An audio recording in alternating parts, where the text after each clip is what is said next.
If I'm sitting here and you're sitting there, it's time. Let's get into it. This is for entertainment purposes only, and also I am not getting paid, nor am I sponsored by Justin Baldoni, Wayfair, or any of the parties involved, as some of you like to comment that I am. I am not. Two big wins today for Justin Baldoni, one outside of the court and one inside of the court. It's kind of a good day, I'm not going to lie, if you're on the Baldoni side of things. We're going to talk first about the new audio that was leaked today of Ari Emmanuel when he was on the Freakonomics podcast or episode.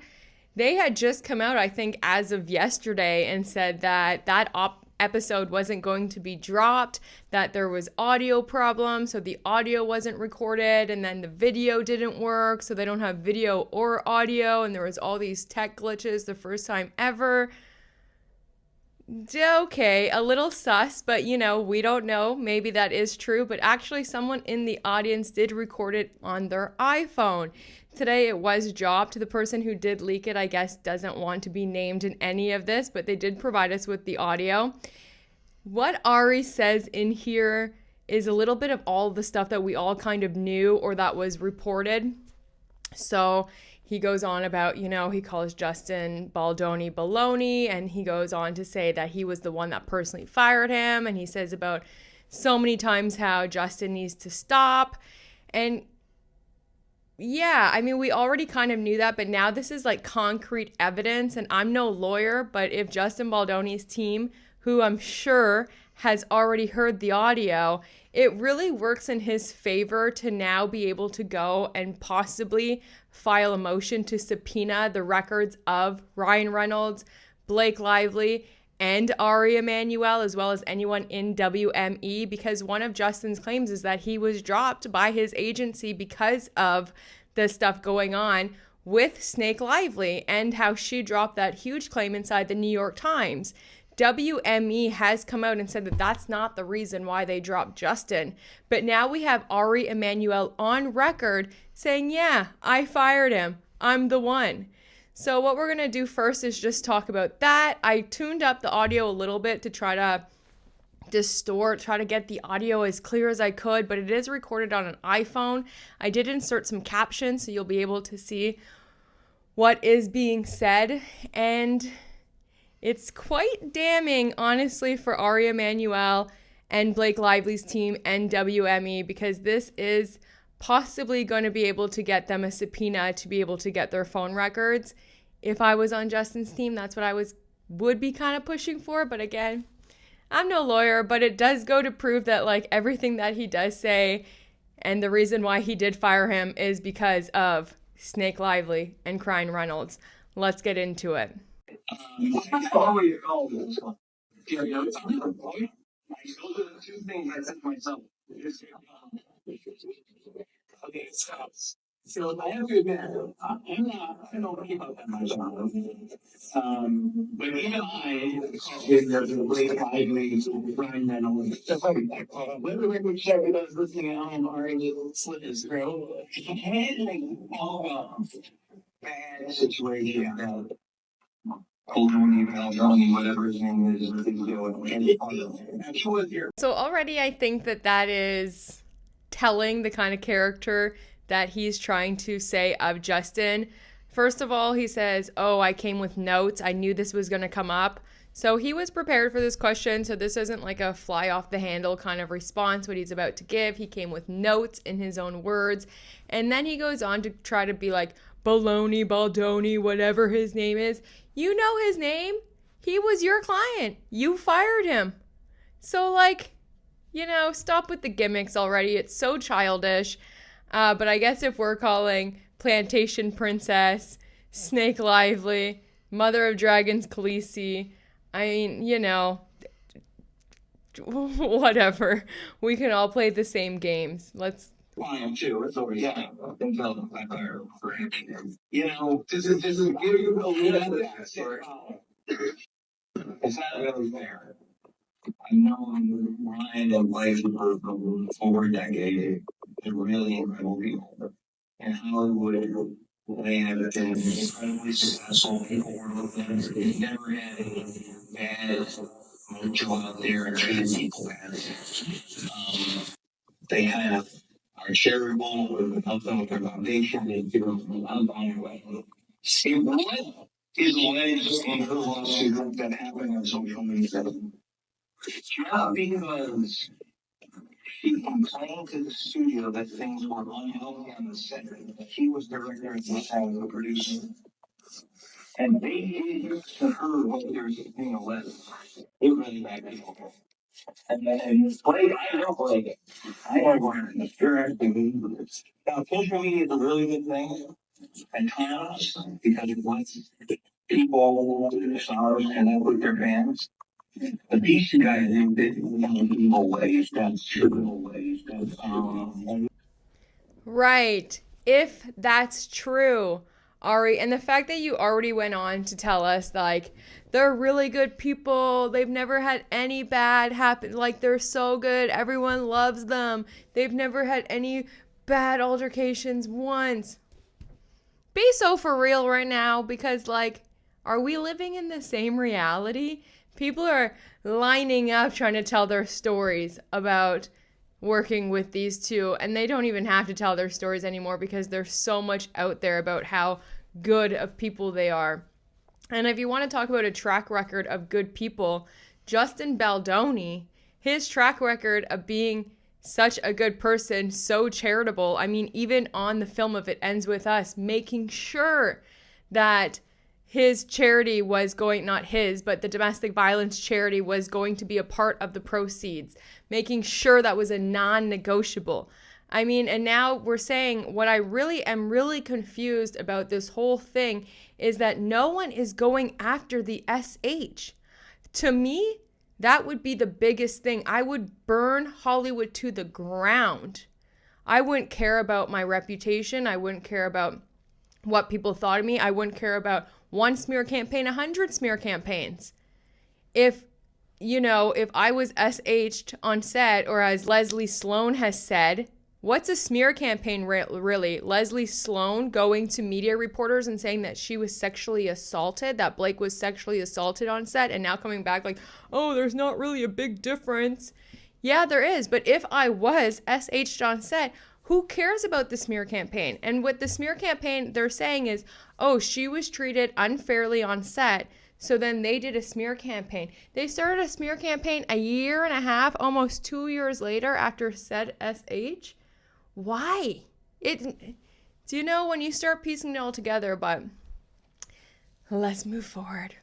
And we just have to be cognizant that they can lose. They should no longer be out there intimidating people, using social media now and trying to hurt them and using their what they Using their what? Notice how he went to say using their, I think he was going to say power. But Ari knows dang well who holds the power in Hollywood. It's him. It's WME. It's his business, right? Who I already showed who they funded by. It's Ryan Reynolds and it's Blake Lively who have the power in this situation. So he couldn't even finish the words. Also, he's saying, oh, social media isn't so good in some issues, or it's like they're using it as evil. Social media to you isn't good anymore because you can't control it. You used to be able to filter out all the stories going out through your media agencies. You used to be able to control the narrative. And now you can't control it. Your people can't spin it around, and you can't control us content creators. And that's why you think it isn't so good anymore. They have been doing prior to it now, like they should just stop what they've been doing the Senate and let the process it's they review people that have been in business for decades and have never had any bad methodology and all because they don't like them. And so it's true what they're saying on that allegation. Whoa. They've never had any bad reputation. Never. And then also, like, okay, let's let that slide. They've never had any bad reputation. This is certain the making of the film when there's sex scenes is I guess what is called in Hollywood an intimacy coordinator. They do have on screen And then they thereafter will tell you because can I just say this is very even off. When I first read that in the US in the company years, I was wondering, I was trying to picture like Ari Emmanuel on that as an instant coordinator. Instead of the whole the job. So they were kind of taking a dig there at Ari, I think, because we all know his past isn't very up to standards when it comes to the way he conducts himself in business and in his personal life. So I think they were trying to say, like, you know, if you were on set, would you get an intimacy coordinator? And would that be a role, something that you would do? And then he's like, listen, this isn't a joke. Well, it's a joke to Ryan Reynolds, right? When he puts Nicepool and Deadpool and Wolverine, when he's able to go the SNL and make light of it. When is it a joke and when is it not a joke? I mean, I guess it's only a joke when they make a joke of it, but nobody else is allowed to. I mean, it's actually not a joke. I mean, that's actually she felt that she was not protected. She complained, and then these people tried to go after her. That's when they tried to go after her, is when she made the complaint. First of all, she made the 17-point demand, turned it into a 30-point demand in the media, then tried to go back to the 17-point demand, but then in her lawsuit still puts the 30-point demand. Ugh. So you're saying that even after that, they went back to work? In her own words, nothing bad happened. Everything was great after that. They finished the film. She took control of the film, took control of the edit, pushed this man out of the editing room, out of the PR tour. And then why? Why do you think maybe now they have some like bad blood? Could it be in self-defense? This guy is saying, oh, they need to stop, they need to stop, they need to stop. Stop. They are defending. Let's not forget who started this. They are allowed to defend themselves. They were attacked publicly in the New York Times with a fabricated story that held no evidence. It was all cherry-picked text messages, edited text messages. They were attacked. Justin Baldoni, Jamie Heath Wayfair, Melissa Nathan, and Jennifer Abel has lost everything. And they are now defending themselves. But now that they are defending themselves and being caught in all of Blake Lively's lies and Ryan Reynolds' manipulation and how Maximum Effort, his company, took over the PR, now, oh, they need to stop. They need to stop, right? After this, he does say in his own words that he was the one to fire him. I fired him. Because of that, I am a ride or die for Blake and Ryan. I'm the guy. I fired him. I did that. And then the Freakonomics podcast host asked him, oh, well, we only had you for 45 minutes. Where are you going after this? Like, where do you have to go? And Ari says, the SNL 50th anniversary. How sweet. Now that we're talking about the SNL 50th anniversary, there's a few things I want to talk about. Okay, so we already know the joke, right? The joke at the SNL 50th anniversary that Ryan stood up. Very distasteful. It's now coming back to bite him. I said it once when it happened. I said it twice. It's like I've said it 100 times. He shot himself in the foot. They couldn't just sit there and be spectators. He had to inject himself in there. Not only inject himself, but make a very distasteful joke, trying to make light of what is supposed to be an extremely serious allegation from Blake that has caused her so much emotional distress and harm that she couldn't even host the SNL show in September. But now she's there and her husband's able to make jokes while nothing's still been solved. Anyway, let's talk about something that I don't see as being talked about very much, and it is, these people, they don't stop. Nothing is by accident. Everything is on purpose. Every little thing is coordinated. Let's talk about Blake Lively's dress. You see these flowers? You think that was by accident? You think that had something to do with It Ends With Us? It had nothing to do with the movie and everything to get back at Justin Baldoni and his wife, Emily Baldoni.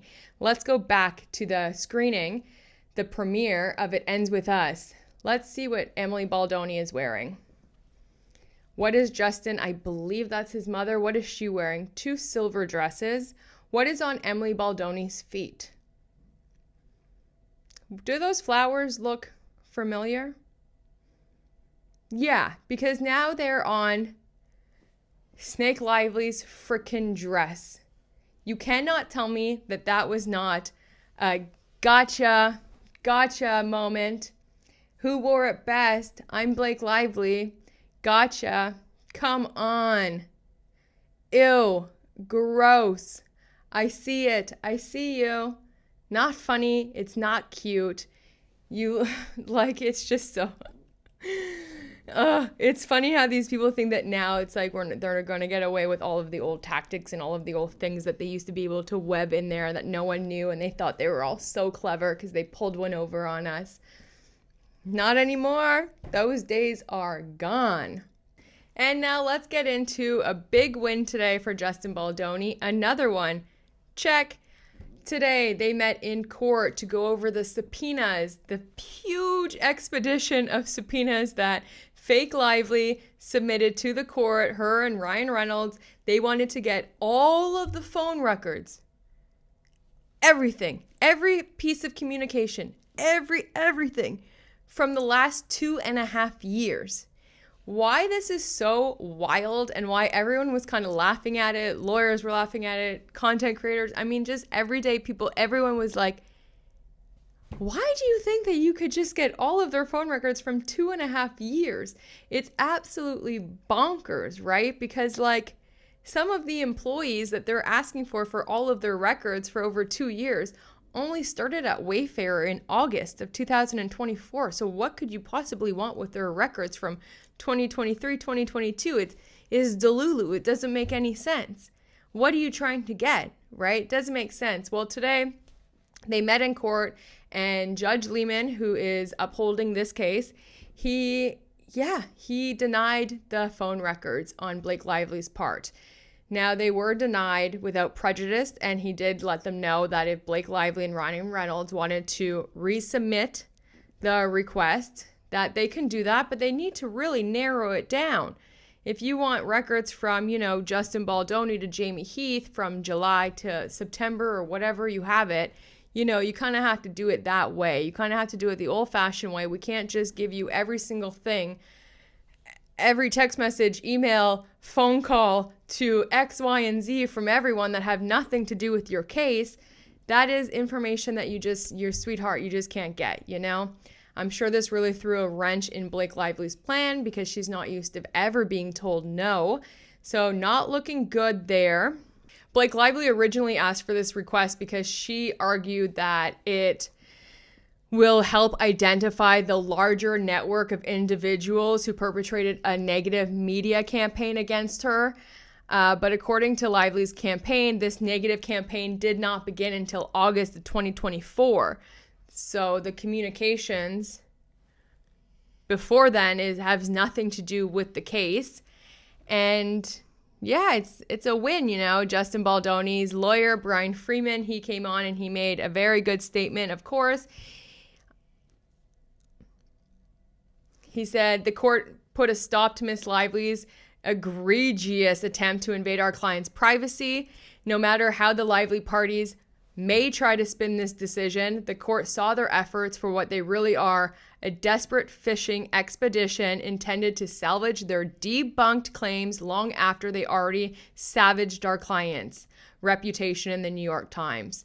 Bada bing, bada boom, bada bing. That's exactly what it is. Everyone can see that light as day. The way she even put the footnote about 5 messages and 5 therapists. And yeah, if you got all of their phone records, even if it's not Justin Baldoni and Jamie Heath, you can find out things about like their parents, their aunts, their uncles, everyone. It's insane, that ask. And a lot of people are saying that even in criminal cases, in like double murders, you wouldn't even be able to get that broad of a subpoena. So like, I kind of have secondhand embarrassment right now for Blake's legal team.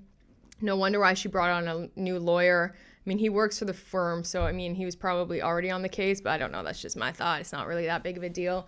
And then as I was filming this came out. It just keeps getting wilder and wilder. We'll talk about this tomorrow. At this point, this has to be like some sort of this can't be the lawyers being this dumb.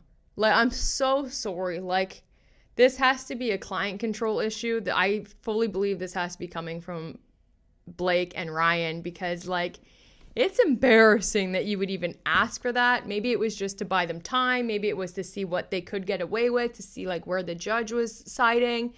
But yeah, he's siding with like no BS, you know. They do have a chance to resubmit and make it a little bit more of, you know, what exactly are you looking for kind of thing. And the Lively team has responded. And when I tell y'all the gaslighting, it never ends with this people. I swear in their rule book, number 1 has to be gaslight to the maximum, because it is just, let me read the statement and then y'all can just tell me like what you think about it. So a spokesperson for Blake Lively questioned what Friedman is hiding. After promising to release all the receipts, Friedman ran into the court to keep secret the phone records of who Baldoni and the co-defendants named in Lively's suit were calling during the retaliatory campaign. Look, he's not trying to hide shit about the case. What you asked for was absolutely insane. Like, I'm so sorry. It's so crazy. And even in my own case, and this is why I think like Blake Lively and Ryan Reynolds are kind of getting caught up and trapped here. Either their lawyers did actually know everything and they're starting to piece it together just like we are, or they did know and they're having a client control issue because the clients aren't listening to the lawyers or something. Because even in my own case of workplace harassment, toxic workplace environment, which is ongoing. We go at the end of the month of March. We sit down again after we've already had mediation. I provided them, my lawyers, straight away with every text message to every manager that worked there, every email that was sent and received for the last 2 years in question. So her lawyers must have all of the information. So they know, they know what they're working with. And I think once we get the subpoenaed communications on Blake's side, we're finally going to get a lot of pieces to the puzzle that we've been asking for. Because there's still a lot of holes that you're like, girl, even in your new amended lawsuit, you didn't talk about, what about you taking over that man's movie? Like, okay, you were uncomfortable on set. You brought forth a series of notes to return back to work. Those demands were met in your own words. Nothing happened after. And yet you still went on this whole rampage and took over the movie. Right? It's not lining up, baby girl. It's not lining up. And their lawyers should have known to only ask for communications from Justin and Jamie to each other, Melissa, Nathan, Jennifer, Abel, the parties involved, right?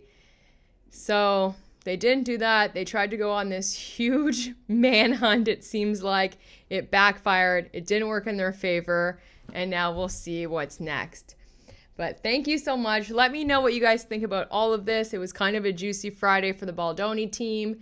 And yeah, I'll talk to you soon. Have a great day.